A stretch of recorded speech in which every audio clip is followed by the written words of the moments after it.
mò là không có là chân mò tích tích rồi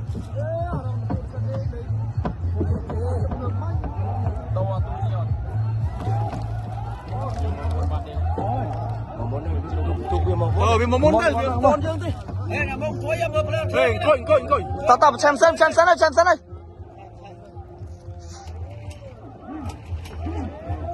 người to lang người này trơn môn chân mò làm bớt nó này con đó mày chơi đi này mày chơi đây mua ăn ốm mẹ ta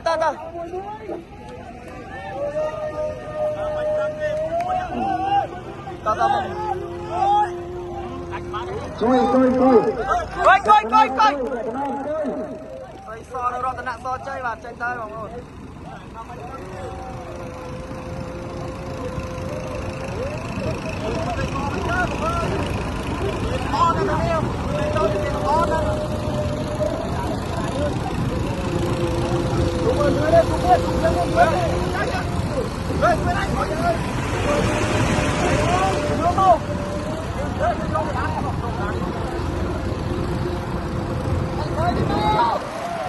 một khơi chứ bao một